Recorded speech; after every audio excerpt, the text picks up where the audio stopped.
Gafa TV, tu canal online, presenta pensamiento crítico, pluralidad de voces, miradas, oídos y verdades desde la cotidianidad, la academia, la política, la economía, la sociedad y la cultura para construir conceptos y propuestas transversales e incluyentes. Sean bienvenidos a Pensamiento Crítico.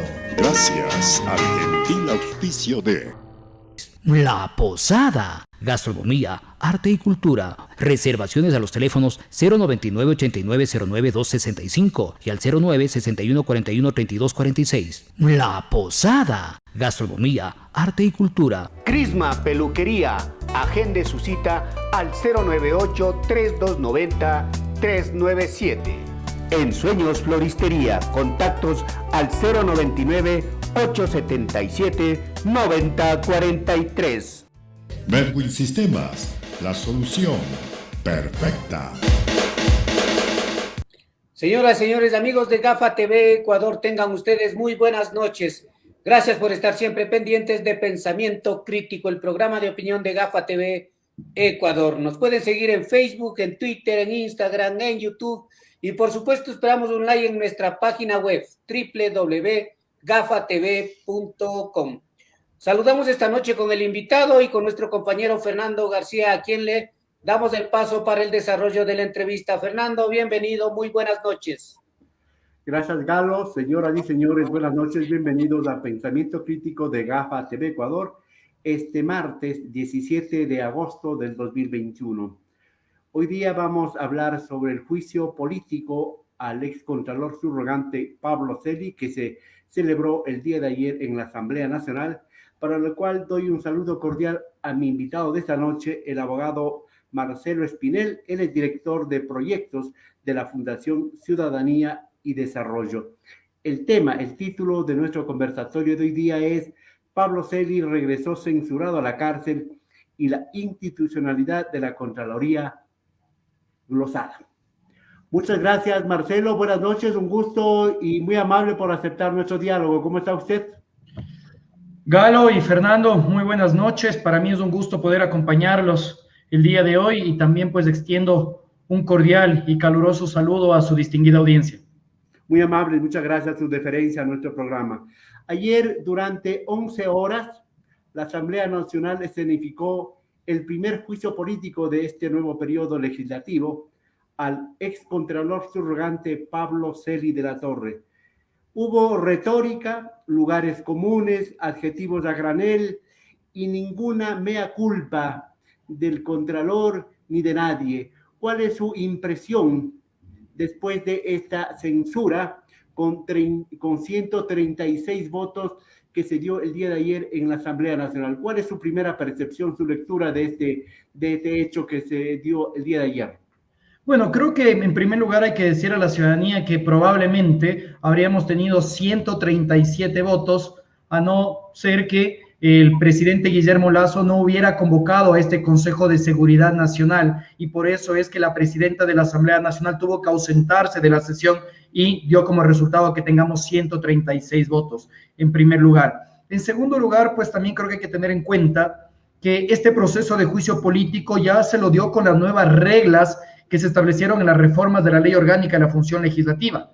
Entiéndase que el archivo o la procedencia de una solicitud de juicio político ya no fue resuelta por la Comisión de Fiscalización, sino que lo hizo el Pleno de la Asamblea Nacional y también lo hizo dentro de los plazos que ahora están establecidos dentro de la Ley Orgánica de la Función Legislativa. En estos dos aspectos creo que es positivo este comportamiento que tuvo la Asamblea Nacional. Sin embargo, pues deja nuevamente mucho que desear para los ecuatorianos la situación que atraviesa la Contraloría y como bien usted menciona, Fernando, esta falta de mea culpa por parte del Contralor General del Estado, que ojo, no es alguien que ha estado involucrado en la Contraloría únicamente en los últimos 2 años. En los últimos 10 años, Pablo Celi de la Torre ha trabajado en la Contraloría General del Estado, ejerciendo un sinnúmero de cargos y que creo yo que estaba al tanto de cuáles eran los distintos sucesos que estaban aconteciendo dentro de la institución y que estaban minando no solo la confianza de los ecuatorianos en la institución que está llamada a ser la encargada de controlar el buen uso de los recursos públicos, sino pues también aquella que debería prevenir la corrupción en nuestro país. En todo caso, la puntualización suya al inicio es muy pertinente, porque si no habían esas reformas a la ley orgánica de la legislatura, seguramente hubiese seguido funcionando la congeladora, ¿verdad?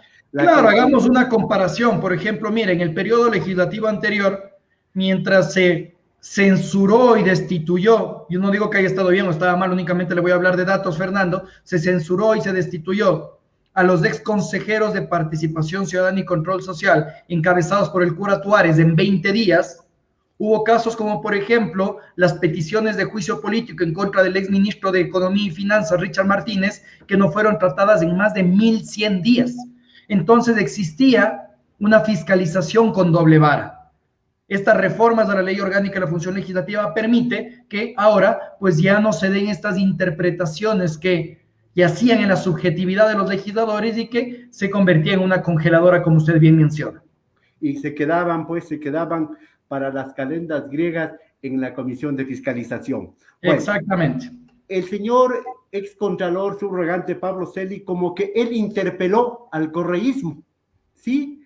Porque recurrentemente recurrió a acusar al correísmo y a toda esa cosa, pero no desvaneció, utilizando un término de la Contraloría, no desvaneció las causales, las 6 causales que los dos interpelantes fueron los que pusieron para este caso, y tampoco soltó la lengua, como dirían, porque alguna gente esperaba que soltase la lengua, que dijera algunos nombres de algunos asambleístas que tienen cosas pendientes con la Contraloría. Y si nos remitimos a las palabras del presidente de la Comisión de Fiscalización, a Fernando Villavicencio, él hablaba semanas anteriores que va a haber un verdadero terremoto con el juicio político. No hubo terremoto y consecuentemente no hay réplicas.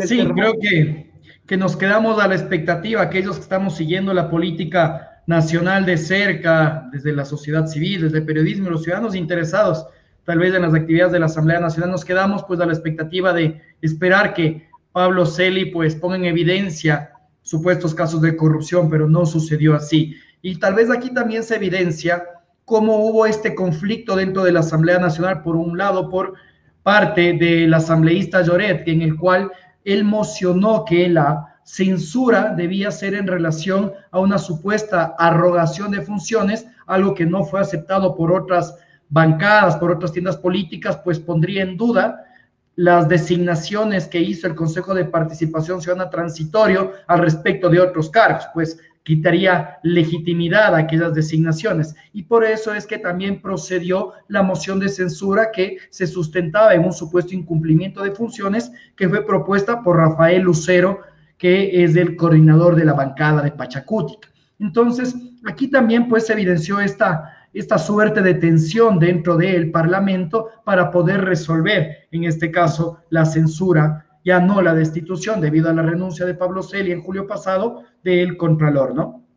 Sí, porque se hablaba de que la estrategia o táctica de UNES, del Partido Correísta en la Asamblea, era dejar insubsistente todos los juicios, todos los informes de Contraloría en contra del gobierno de Rafael Correa. Bueno, eso no pasó.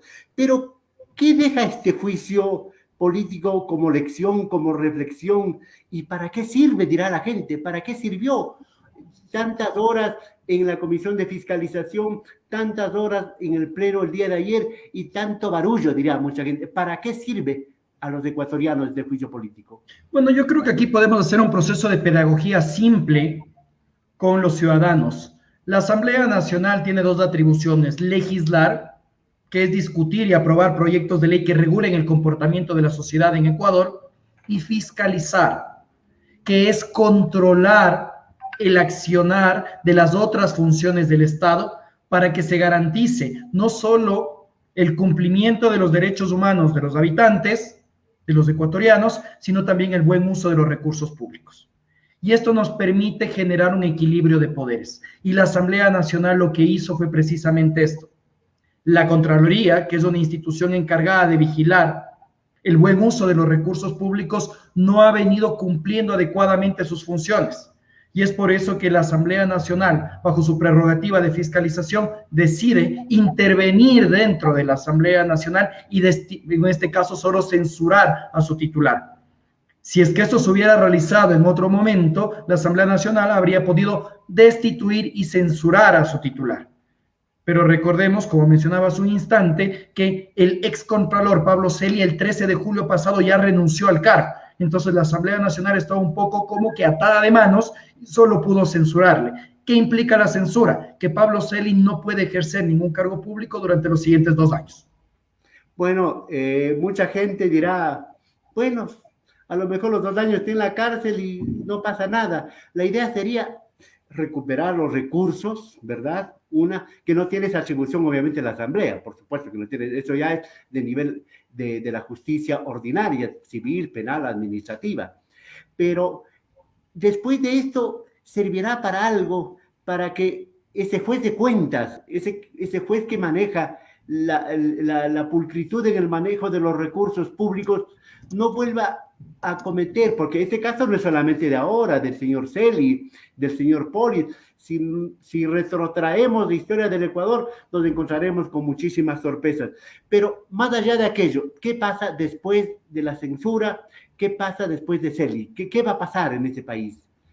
Bueno, precisamente ahora estamos en este cruce de opiniones, ¿no? Sobre qué es lo que debe suceder. Si es que el Consejo de Participación Ciudadana Transitorio debe designar a un contralor provisional, o si es que ya debe iniciar el proceso de designación de manera inmediata del contralor o contralora definitivo. Caso contrario, pues este orden de sucesión dentro de la Contraloría ya no ha quedado claro y el país no puede seguir sin un titular de esta entidad que es la llamada, como comentó en instantes anteriores, a controlar el buen uso de los recursos públicos en el país. Y yo quisiera acotar algo adicional, Fernando.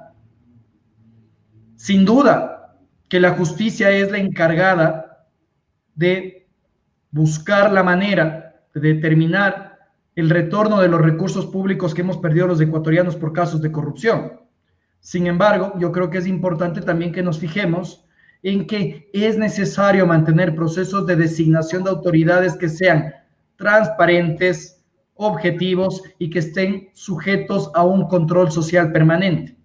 Caso contrario, vamos a seguir designando a los amigos del gobernante de turno y mantener este telar de Penélope, ¿no? En el cual decimos, no, vamos a reinstitucionalizar la Contraloría General del Estado y simplemente ponemos a los amigos de mis amigos y mantenemos este ciclo perverso, ¿no? Y si nos vamos un poco más, vamos a reinaugurar la República cada 4 años. Ya yo coincido con usted, Fernando, ya lo que yo siempre he dicho. Ecuador en los 40 años que lleva de retorno a la democracia se ha convertido en un laboratorio de la democracia, en el cual cada 10 años reinventamos el país. Una constituyente, un consejo transitorio, hemos atravesado más de 2 docenas de reformas a las leyes electorales, al Código de la Democracia, etcétera, etcétera, y vamos cambiando las reglas del juego. ¿Cómo esperamos fortalecer el Estado de Derecho? ¿Cómo esperamos construir institucionalidad si cada cierto tiempo nos inventamos algo nuevo? Somos los campeones de los inventos democráticos y políticos en el Ecuador. En todo caso, en la resolución de ayer de censura al doctor Pablo Celi se traslada, ¿sí?, se traslada a la Fiscalía y a la Contraloría. Pero en el caso de la Contraloría, el Contralor Río Frío, Carlos Río Frío, yo no creo que vaya a hacer algo en contra de su dominador, pues, porque el doctor Celi lo nombró, lo delegó, lo designó desde una celda de la cárcel 4 de Quito. ¿Qué podemos esperar en ese caso? Creo que nos preguntamos nuevamente si es que el modelo institucional que actualmente tiene la Contraloría es el adecuado o no es el adecuado. Recordemos que una de las razones por las cuales el Consejo Transitorio, razón con la cual yo no estuve de acuerdo, no designó inmediatamente un reemplazo a Pablo Celi porque no era ni siquiera necesaria la evaluación, fue porque supuestamente se iba a transformar a la Contraloría en un tribunal de cuentas para tratar de cambiar el modelo de gestión, para tratar de garantizar una mayor imparcialidad por parte de la entidad auditora, pero esto no sucedió. Entonces puede ser que el día de mañana el Consejo de Participación Ciudadana y Control Social designa un reemplazo a través de un concurso, pero si seguimos manteniendo el mismo modelo institucional, ¿cree usted, Fernando, que se van a cambiar realmente las cosas? Yo creo que no. Hay que buscar un nuevo modelo de auditoría y un nuevo modelo de auditoría en el cual esta auditoría del buen uso de los recursos públicos no recaiga únicamente en aquellos funcionarios que se encuentran laborando en la Contraloría, sino que sea un proceso de auditoría completamente transparente y que sea auditable para organizaciones de la sociedad civil, periodistas de investigación y ciudadanos. Caso contrario, si no existen más ojos en el manejo de la cosa pública, es que se dan sucesos como los que hemos visto en los últimos años.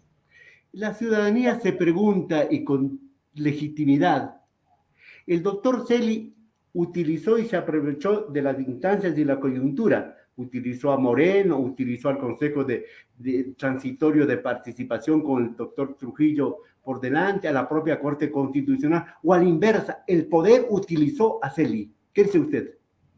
Bueno, yo creo que también hay que recordar que, y como comentaba al inicio Fernando, el excontralor Pablo Celi no es un personaje nuevo dentro de la Contraloría o dentro de la esfera política. Si uno regresa a ver cuál ha sido el perfil de Pablo Celi, es que él estuvo en la Contraloría en 3 momentos: en el año 2010 como asesor de Polit, en el 2014 como subcontralor y en el 2016 como contralor subrogante. Pero que también Pablo Celi, a pesar de los ataques al correísmo que se pudieron evidenciar el día de ayer, también fue parte de este correísmo. Él fue embajador de Ecuador en Argentina durante el año 2011 y entre el 2014 y 2015 fue delegado nacional ante el Centro de Estudios Estratégicos de Defensa de la UNASUR y también subdirector del Consejo de Defensa Suramericano. Entonces, yo no sé hasta qué punto Pablo Celi utilizó a estas instancias precisamente por la cercanía que tenía con el poder público, ¿no? Entonces, veamos también esa relación existente desde hace años anteriores, Fernando. Se fue el doctor Pablo Celi, se fue a la cárcel ayer, ¿verdad? Pero la Contraloría está ahí, sin legitimidad y con cenizas sospechosas. Entonces, ¿cuál es el futuro de la Contraloría, mi querido Marcelo? Bueno, Pablo Celi está en la cárcel desde abril del 2016. Eso es algo que no tenemos que olvidar, es un proceso judicial que también se está llevando a cabo y nuevamente volvemos a este proceso de pedagogía. Hay una gran diferencia entre el control político que puede hacer la Asamblea Nacional y los procesos jurisdiccionales que lleva a cabo la justicia ordinaria, en los cuales se puede determinar la privación de la libertad de un individuo, así como también la restitución de valores que pueden haberse perdido a concepto de corrupción. Y eso es algo que tiene que seguirse desarrollando. La Contraloría. Desafortunadamente estamos nuevamente atravesando un proceso de desconfianza institucional en nuestro país. La gente ya no confía en las instituciones, Fernando. No confía en la Asamblea Nacional. Vea usted cuáles son los índices de aceptación del Parlamento. Desafortunadamente hemos llegado a una etapa en la cual decir asambleísta o Asamblea Nacional parece mala palabra. En la Contraloría General del Estado no se diga, que es el ejemplo que usted está poniendo. ¿Qué confianza podemos tener los ecuatorianos del buen control del uso de los recursos públicos si existen tantos procesos de determinación de responsabilidades civiles y administrativas y un solo centavo no ha ingresado a las arcas fiscales en Ecuador, porque están siendo sujetos de recursos de revisión? Y eso desafortunadamente afecta a la cohesión social en el país y debilita nuestra democracia. Y esto es lamentable y lo comentamos hace unos minutos, aúna este discurso de que se vayan todos, reinventemos el país, busquemos nuevos modelos, etcétera, etcétera, etcétera. En todo caso, parece que en la Contraloría esto de desvanecer glosas ha sido un deporte nacional y con grandes sumas de dinero y atravesados desde la cabeza hasta los pies. Al parecer esto es así. Esperemos que cuando se determinen las responsabilidades específicas en el ámbito jurisdiccional, como le comentaba, pues no se pueda lograr, o más bien que no se logre únicamente la privación de libertad de los involucrados, sino que se busque la recuperación de activos, que se busque la recuperación de dinero. Y esto debido a que la corrupción a veces únicamente la vemos desde la perspectiva de llenar los bolsillos de los corruptos, y no la vemos desde la perspectiva de que es el Estado el que pierde esta capacidad adquisitiva a estos recursos que permiten la plena garantía de los derechos fundamentales de los individuos. Este dinero que se pierde a concepto de corrupción es el que nos limita ahora, por ejemplo, a tener una mayor infraestructura hospitalaria, una mayor conectividad para garantizar la educación virtual en momentos de pandemia, etcétera, etcétera. Entonces veamos cómo la corrupción termina también afectando esta capacidad del Estado ecuatoriano de garantizar los derechos humanos de sus habitantes. Lamentablemente los ecuatorianos tenemos mala memoria, no aprendemos las lecciones. Ojalá esta vez se aprenda. ¿Para qué? Para que se busque un perfil adecuado en todos los sentidos para el próximo Contralor. Usted, Marcelo, que maneja los términos de investigación, que maneja términos de tipo legislativo, ¿cuál debe ser el perfil del próximo Contralor? Más allá de que sea amigo o enemigo del funcionario del poder de turno, ¿cuál debe ser el perfil del próximo Contralor para que dé garantía a los ecuatorianos que necesitamos que ya no se roben la plata, porque esto necesitamos para otras urgencias? Bueno, en primer lugar, yo creo que tenemos que atravesar procesos de méritos y oposición, ¿no? No podemos únicamente basar en la existencia de méritos la designación de alguien, porque el día de mañana yo puedo presentar una carpeta con un sinnúmero de certificados que quién sabe si son ciertos o no, y postular un cargo. Y estos procesos de oposición precisamente permitirían que yo demuestre los conocimientos. Pero ahí es cuando debemos ver otra arista. No podemos mantener procesos de valoración subjetiva para ocupar tan importantes cargos públicos. ¿Cómo es posible que durante la época del Consejo Transitorio se establecía como que uno de los valores a evaluar, uno de los aspectos de evaluar, era tener una alta probidad para la función pública? ¿Qué es una alta probidad? Tener una trayectoria intachable. ¿Qué es una trayectoria intachable? Lo que es probo para usted, lo que es intachable para usted, probablemente no lo sea para mí.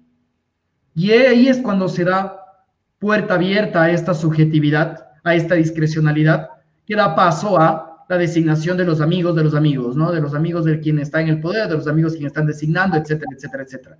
Entonces, nuevamente yo reitero, estos procesos de méritos y oposición deben tener los indicadores más objetivos posibles y ser lo más transparentes posibles, para que de esta manera, desde distintos sectores de sociedad civil, de periodismo de investigación, podamos ejercer nuestro derecho al control social, ejercer las actividades periodísticas necesarias para poder evidenciar si es que el próximo Contralor del Estado realmente va a responder a intereses legítimos, ciudadanos, de garantía de derechos fundamentales y de buen uso de recursos públicos, o al poder de turno. Porque estas distorsiones, al aplicar la subjetividad y aplicar los tipos de valoraciones, lo tenemos muy claro. El señor Poli, él estuvo más de 100 puntos, ¿sí? Fue un super contralor, pero vean cómo terminó, ¿no? Bueno, vamos terminando, Marcelo. En todo caso, lo de ayer, el juicio político de ayer y de días anteriores, como que fracturó bloques legislativos, como que enemistó a algunos asambleístas que un poco estaban un poco preocupados y un poco temerosos y cobardes, como lo dijo ayer el Contralor. ¿Eso se podrá evidenciar en el futuro o se podrá saldar esas fracturas? Bueno, yo creo que estamos frente a una Asamblea Nacional que se va a caracterizar por las mayorías móviles, ¿no? Que en ciertos temas buscarán actuar en mayoría, en unanimidad, como el que vimos el día de ayer, pero habrán otros temas que generen resistencia, que generen más polarización de la que ya hemos visto en otros procesos de decisión en la Asamblea Nacional. Y eso también responde al alto fraccionamiento político que existe dentro del Parlamento. Yo creo que los ecuatorianos nos acostumbramos a ver a dos periodos legislativos que eran controlados por el Ejecutivo, y pues aún nos genera un poco de sorpresa el ver a una asamblea tan diversa. Y ahí es cuando debería aparecer un perfil fuerte por parte de la presidenta de la Asamblea Nacional para que tenga la posibilidad de generar consensos. Pero estos consensos que se los haga sobre la mesa, ¿no? No estos consensos basados en la entrega de carnets de discapacidad, en la entrega de hospitales, socapando posibles casos de corrupción dentro de los despachos, como sucedió con los diezmos. Entonces, sin duda, Fernando, la coyuntura que atraviesa la Asamblea Nacional es complicada. Este alto fraccionamiento también constituye un gran reto para el Ejecutivo al momento de plantear proyectos de ley en materia económica, por ejemplo. Y habrá que ver cómo terminan zanjando esta difícil relación que existe, no solo entre el Ejecutivo y el Legislativo, sino también dentro de las distintas bancadas políticas que integran la Asamblea Nacional. Tarea dura de la Asamblea, porque tiene que romper con el estigma del 2% de la anterior Asamblea, ¿verdad? Bueno, yo también veo otro aspecto, Fernando. No hay un solo parlamento en el mundo que goce de una alta aceptación por parte de la ciudadanía. Y esto responde a que los resultados del trabajo parlamentario son muy lejanos para el ciudadano. La aprobación de un proyecto de ley puede ser que nunca brinde resultados positivos para todos los sectores de la población, sino para un sector determinado, y puede ser que esos resultados sean en el mediano o en el largo plazo. A veces nosotros comparamos la gestión del Ejecutivo con la gestión del Legislativo. Distinto es cuando yo veo la construcción de una carretera, la construcción de una escuela, y puede ser que una aprobación de ley en aspectos tributarios únicamente para el sector de los artesanos no me beneficie a mí, que soy abogado. Y eso hace que la percepción que yo tenga de la Asamblea Nacional sea completamente distinta. Esto sin perjuicio de que puede verse afectada, más aún si es que existen casos de corrupción. Entonces, lo que ha venido sucediendo con los distintos periodos legislativos es que, además de que el ciudadano le siente lejana a la Asamblea Nacional, hemos tenido periodos legislativos marcados por el escándalo y el bochorno. En todo caso, hay algunos asambleístas anteriores y actuales, creo que a ratos hacen esfuerzos para desprestigiarse, para autodesprestigiarse. Y también todo esto lo que está pasando es una elección para el Ejecutivo que está nuevito, está todavía viviendo las mieles del poder, ¿verdad? Y la luna de miel, y tendrá que asumir todas esas lecciones para no cometer errores de bulto y para tener problemas con el país. Marcelo, ¿alguna añadidura para terminar este diálogo? Bueno, yo creo que hay dos cosas acá, y justo en relación a lo que usted comenta. La Asamblea Nacional también es nueva. Más del 80% de los legisladores son legisladores que no habían ocupado una curul antes y que se están estrenando en la Asamblea Nacional. Entonces, yo creo que hay que tener mucho cuidado en confundir a la institución con los integrantes, porque desafortunadamente en los cuerpos colegiados, ¿qué sucede? Si hay un asambleísta que actúa mal, inmediatamente ya generalizamos con los 137. Y existen legisladores que están haciendo bien su labor. Entonces yo creo que también parte del ejercicio responsable que tenemos que hacer todos es identificar esas buenas prácticas legislativas que pueden existir dentro del Parlamento y condenar las malas prácticas legislativas, pero diciendo, el asambleísta tal es el que ha hecho tal o cual cosa. Caso contrario, lo que estamos dando como resultado es afectar a una institución que es necesaria para el país dentro de esta lógica de control de poderes. Así Correcto. Que, por un lado, tenemos que tener en cuenta esto. Correcto.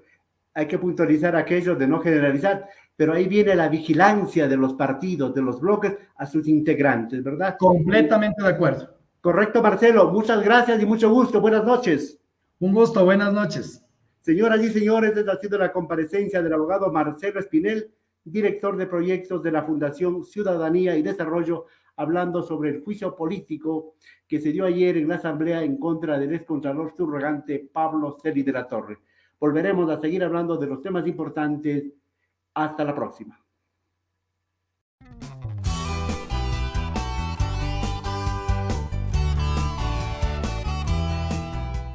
Somos Gafa TV Online, desde Quito, Ecuador, para todo el mundo.